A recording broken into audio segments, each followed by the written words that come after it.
Mortgage rates are still well below 7%, and things are looking good for home buyers in 2024. Inflation came in a little hotter than expected last week, but based on the bond market's reaction, they're still expecting rate cuts in 2024. Housing inventory actually increased this week, and we're just over 500,000 homes for sale in the country, but this is nothing to get excited about yet. The number of people applying for mortgages continue to increase this week, and there are less homes having price cuts this week than there were this week last year. All signs are pointing to an increase in demand and suggesting the spring market may start early this year. If you're hoping to buy a house in 2024, your best bet is between now and the end of February when the real spring market demand begins. My name is Michael. I'm a real estate agent here in the Dallas area, and every Monday I give you a weekly update covering all of Dallas and Collin counties. We're looking for trends, we're tracking mortgage rates as well as mortgage purchase applications, as that's the best leading indicator to what demand will look like 30 to 90 days from now. We're looking at things like median list price, days on market, how many homes are having price decreases, and what's inventory looking like. And if you stick around until the end, it's my favorite part. It is the top 10 ranked charts of both hottest and coolest cities and zip codes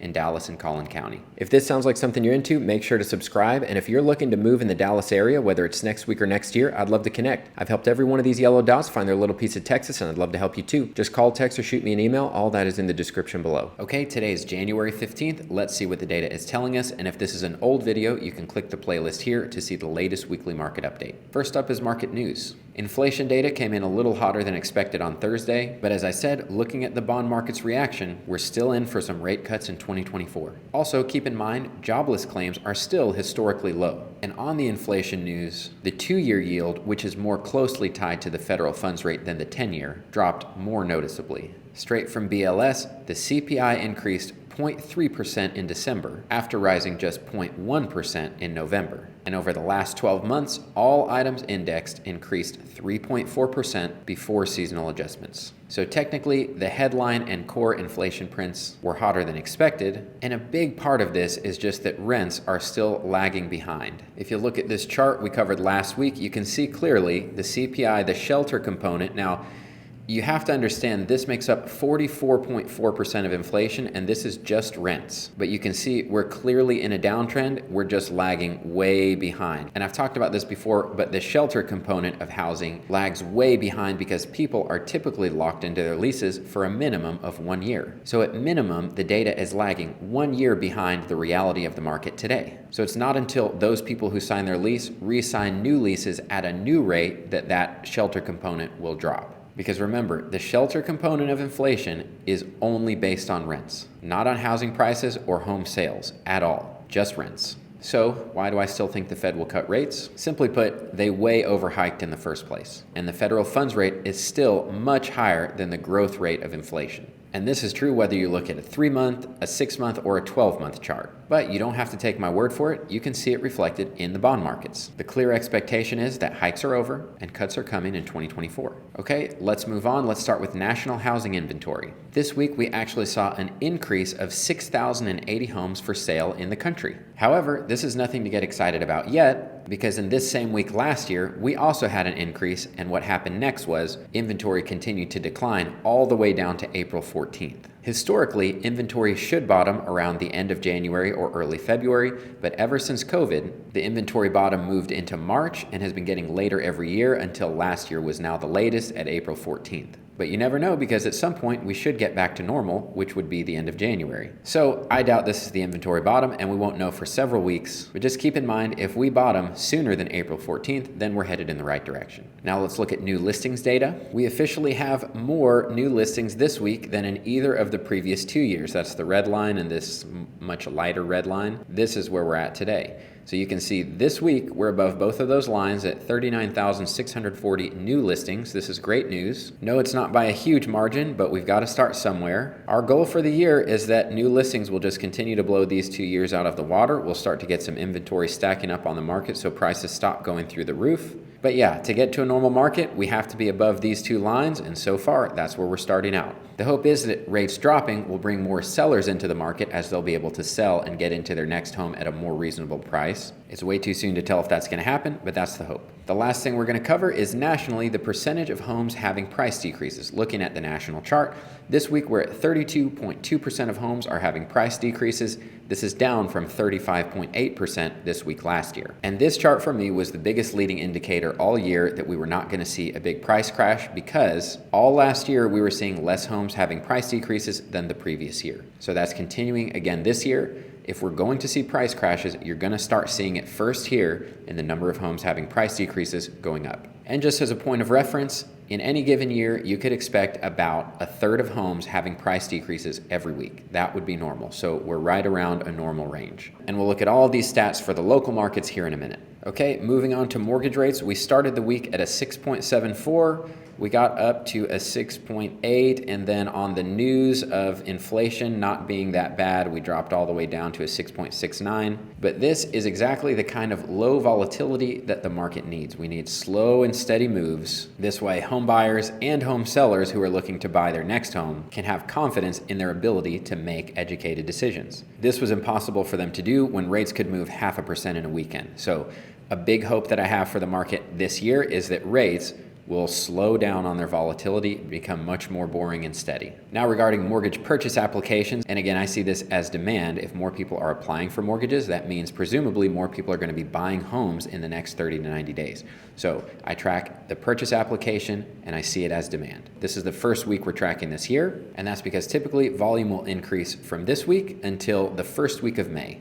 That would be normal. After the first week of May, volume kind of slows down. But this week, we saw a 6% increase in the number of people applying for mortgages. But what's even more encouraging is that as rates were falling at the end of the year in December, we saw 6 weeks of positive growth. And now we're continuing that into 2024, which just tells you people are coming back into the market. Now, we are working off historic lows, but certainly compared to last year, more buyers are coming in. Okay, before we move on to the local data, if you're considering buying a home in 2024, 2 things. Number 1 is I'm doing a weekly home buying seminar. This is for anyone who's looking to buy a home in the DFW area within the next year. If that's you, click the link in the description below and sign up, or you can watch a replay. Number 2, I've developed a max affordability calculator that has been really helpful to a lot of you. It helps you very quickly get into the ballpark of how much home you can actually afford based on your personal financial situation and where rates are today. It'll give you different options to review, and it takes into account everything all the way down to your tax bracket. And if you're interested in using that, I made a walkthrough video that you can watch next, and it'll walk you through the whole calculator step by step. Okay, now we're moving on to the local markets. We're starting with the MLS data. Looking at Dallas County, we had 228 closed sales in the last 7 days, 79 more than last week. 280 homes went under contract, 90 more than last week. 423 homes listed, 57 more than last week. Of the homes that closed, 32 were immediate sales, meaning they contracted within the first week. That's 9 more than the previous week. In total, there are 1,676 homes either under contract or in pending status, and that's 58 more than the previous week. Now moving on to Collin County,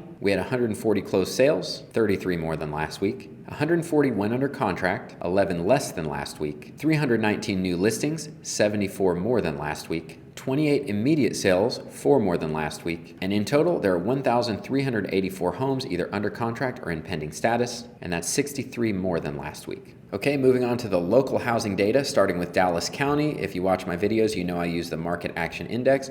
It takes into account all this information, puts it into an easy-to-read graphic with a number. Anything at 30 or below would be a buyer's market. Anything above that, we're asking how much of a seller's market are we in. As you can see, this little sliver of white means that we are hotter than we were last month. Not by much. We can see that reflected here. We've been pretty steady here. It does look like we've probably bottomed out, which wouldn't be surprising. Typically, price-wise, momentum-wise, January is about the bottom. So we would expect in the coming weeks that this is going to start curving back up. And then, of course, when we get in the spring market, it's going to get a lot hotter. But let's just take a quick look. Median list price, still no change for several weeks, about 400,000 in Dallas County. Median days on market remains at 56. Number of homes having price decreases, pretty steady. But again, the beginning weeks of the month are always skewed, so this is kind of the first week that we're really going to start tracking moving forward. Inventory, as we saw in the nation, had a little tick up. Again, that's because not a lot of people are listing around the holidays. This really is the first week that things start to move. So all we're seeing in the data this week is just everything is looking normal. So now let's look at Collin County. Collin County is actually a strong seller's market, which means it's above a 45. It actually looks like it saw the bottom of the market back in December and has been heating up since. And don't think that median list price dropping means the market is cooling off. In Collin County, there's a ton of new construction, so it could very easily mean there is a lot more inventory selling on the lower end. It could mean a lot of things, and even median list price is totally different from the actual sold price. So I'm just trying to say, don't think if some of these numbers are going down that the market can't be heating up, because it can. They actually saw a big drop on their median days on market from 56 down to 42. We'll have to see next week if that keeps up, but that is actually pretty significant. Number of homes having price decreases as well as continuing to drop there. Number of homes having price increases that's interesting. That's at 4%. This is something that you want to watch, because what this means is builders are seeing the demand coming in, and that means incentives are going to start going away, and you're going to see price increases. If they feel that they can move prices up in the market, then they're going to. So I would definitely be watching this number. Inventory, along with the rest of the country, saw a jump up this week. Okay, now we're moving on to my favorite part, the top 10 ranked hottest and coolest cities and zip codes. This is using that same market action index number. Remember, a 30 or below is a buyer's market. Anything above that is a seller's market. So starting with the absolute hottest cities, Coppell actually took over the #1 spot for the first time last week, and it holds on this week. Carrollton remains #2. Plano heats up 1. Louisville cools off 1. Prosper heats up 2, Sachse cools off 1, Duncanville cools off 1, Richardson heats up 1, Allen jumps on the list out of nowhere at #9, and McKinney jumps on at #10. So Princeton and Irving get knocked entirely off the list this week, and Allen and McKinney come on instead. Now we like to zoom in at specific zip codes, and you can see why, because the hottest city is a 55, but the hottest zip code is a 62. So this is well hotter than the rest of the market. That's why we look at these. So the absolute hottest zip code, which is a 62, is Carrollton 75010, followed by Plano 75023, Irving 75063, Carrollton 75006, Coppell 75019, Plano 75024, Frisco 75035, Duncanville 75116, Louisville 75077, and Louisville 75067. So these are all of the absolute hottest cities and zip codes in Dallas and Collin counties. Now we're moving on and doing the exact same thing, but we're looking for the coolest markets. And as you can see, the top 2 here are actually buyers markets. We had 3 buyers markets last week. Now we're down to 2. Remember, 30 or below is a buyer's market. So starting with the coolest cities, Van Alstyne cools off 1, Leonard cools off 1, Whitewright cools off 1, Ferris heats up 3. This was actually the coolest city. Now it's out of a buyer's market, just like that, from one week to the next. Balch Springs cools off 4, so a big drop off for Balch Springs this week. Seagoville heats up 1, Nevada and Farmersville remain. Rockwall heats up 3 spots, and Anna comes onto the list and knocks off Red Oak for the hottest city on the coolest cities list. So Red Oak falls off, Anna comes on. Now looking at the coolest zip codes, if you're looking for a deal somewhere, the absolute coolest is Van Alstyne 75495, Leonard 75452, Whitewright 75491, Ferris 75125, Dallas 75204, Rockwall 75032, Dallas 75212, Balch Springs 75180, Dallas 75203, and Seagoville 75159. So what do you guys think? What is the market going to look like going into the spring with mortgage rates potentially dropping even further from here? If you're looking to buy or sell in the Dallas area, whether it's next week or next year, I'd love to connect. Just call, text, or shoot me an email. All that is in the description below. Thank you for watching, and I'll see you in the next video.